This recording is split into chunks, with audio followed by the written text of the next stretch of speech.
see the hashtag Tennessee Strong, and we are. When you compare us with many other states in America, and I've done some travel and seen, financially we are the soundest. Is that correct English? The soundest state around, most soundest. I don't know. Anyway, we're doing well financially. One of the amazing things that impact you, the younger people, our state pension for the people who work for this state, people who are tied up, teachers, sheriff, people who are using our Tennessee Consolidated Retirement TCRS, that's fully funded. We're one of the only states in America that has a fully funded.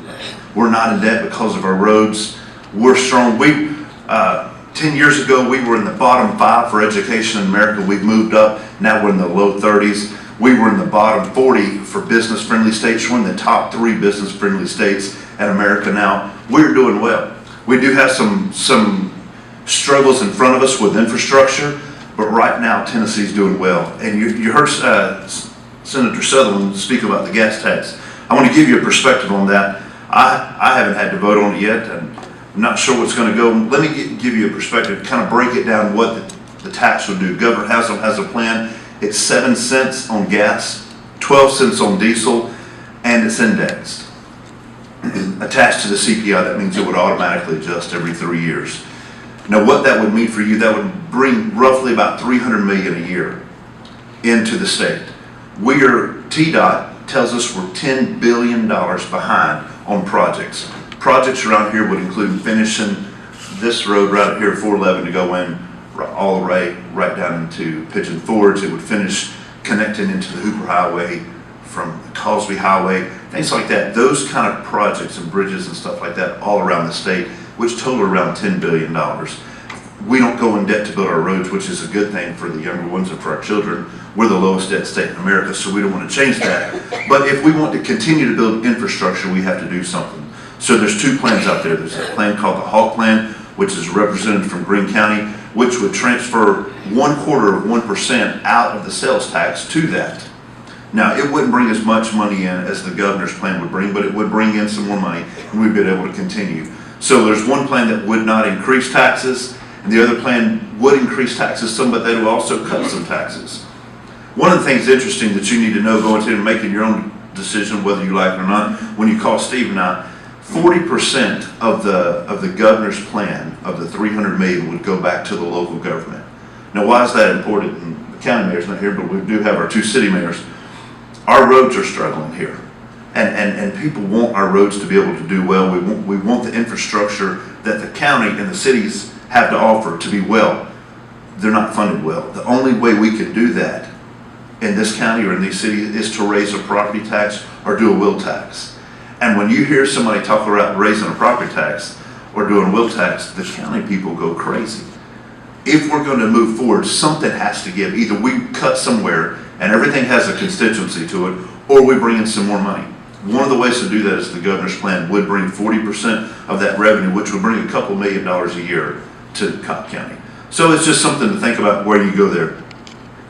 One of the things that I'm most excited about, the legislative package that you're going to see this year, is the Reconnect Act.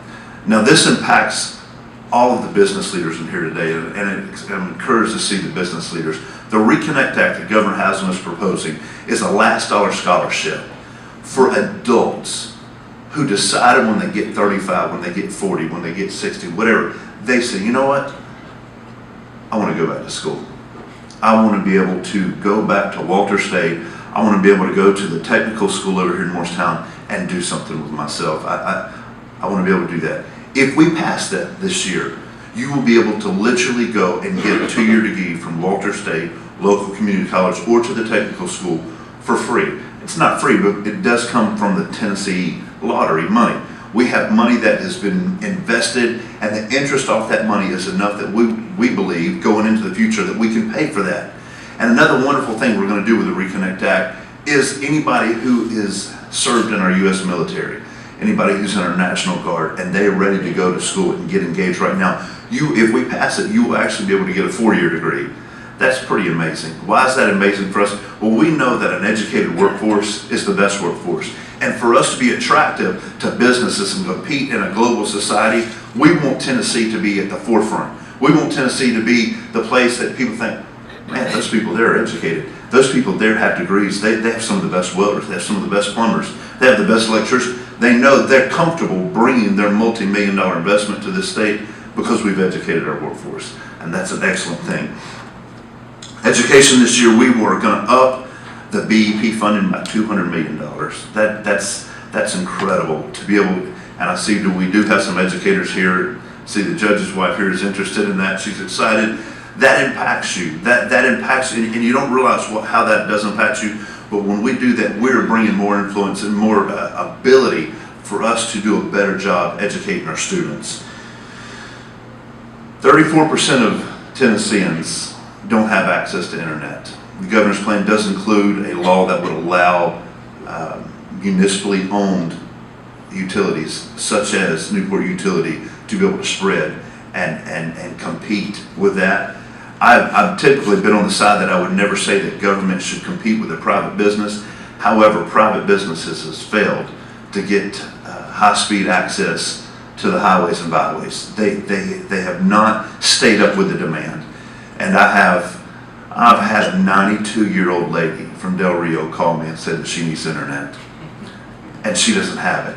So I'm at the position that whoever can get it to this sweet little 92-year-old lady off of the old 15th, I'm for them. And I want them to be able to get it out there. Senator Cocke is the first one that started that in Chattanooga, realized that there's a huge need to make Tennessee attractive. And years ago, he got it to where the utilities in Chattanooga could start doing that. He was kind of the forefront of that. One of the things that impacts us greatly is the opioid abuse problem. It is a major problem that is a plague on society in Tennessee. We have more prescriptions prescribed for opiates in Tennessee than we have people in Tennessee. Ladies and gentlemen, that's a problem. When people get hooked on opiates, they get to a place when they have to have it that they would sell their own child. They will rob from their own mom to get it. It has not been good. And I encourage you one day to go to Children's Hospital and go into the NICU, thank you. Couldn't come up with it. And hold a baby that has neonatal Down syndrome. It will shake you to your core to see a child that is struggling for life and their body just lays there trembling and shaking, and they're just a couple days old because their body has created a need for this opiate substance and they can't have it. And their body is going through withdrawals and they're just a couple days old. It will rip your guts out. And you know we've got a problem that we have access to these kind of drugs and the people have no restraint with them. We have started an opioid task force in the House of Representatives. The Senate's need to get on board. They're not on board with this yet, to find out what we can do to combat it. Also, the President has initiated an opioid task force, and he is proposing $1 billion to go to figure out what we can do in the states and help the states to be able to educate and do something. Now, I'll bring up a thing that I believe, and I know some of y'all think, you see me on the news and you see me pushing for medical marijuana. And my pastor's here, I lead worship in my church in Germany. Aren't you a Christian? What are you doing? Why would you be a part of trying to make that evil plant legal? I'm glad you're asking me the question. I'm going to explain it to you. Your body, your brain deals with cannabis. Science tells us this. Dr. Johnson and I have had multiple conversations about this. If you don't believe me, ask him. Your brain accepts cannabis the same way your brain accepts opiates when it comes to pain and inflammation. Knowing that your body can deal with chronic pain or inflammation, it can deal with it with cannabis the same way it can deal with opiates. The interesting thing, regardless of what you've been told, cannabis is not addictive. In this fact that when you take opiates for 6 months, your body creates a chemical need. It has to have it. And when you don't give it to it after 6 months, your body goes into contortions. It's got to have it. That's when you go crazy. You'll rob from your mom, sell your child, whatever it takes to get to it. The interesting thing about this plant, you can take it for a year and stop the next day and there is no withdrawals. It doesn't create a chemical have to have. So when I realized that your body can thrive and make it on a plant that's a natural botanical as it can on something else, and it's nowhere near as addictive, I realized we as a society did something wrong years ago. We messed up. I had a big shot in the Department of Safety in my office 2 weeks ago, and they're all fighting me, freaking out, foaming at the mouth. And I said, you know, we have one person in America die every 19 minutes because of opiates. Yep, we do, Jeremy. And I said, we had a little over 2,000 people die in Tennessee last year because of opiates. That's right. I said, what's our number one cash crop? Cannabis, right? Have you ever heard anybody dying because of the use of cannabis? We have 28 states right now that have medical marijuana. I said, can you find me one documented case study that the sole reason a person's died is because of the use of cannabis? He just hung his head. It's not possible. God gave us that plant for a reason. Is it possible to pervert it and use it wrongly? Absolutely. We're humans. We use alcohol wrongly. We can do all kinds of things wrongly. But just because you can do something wrong with a substance doesn't mean that you can't do something right with it. And doesn't mean that it doesn't offer a viable alternative to a lot of sick people that modern medicine has failed.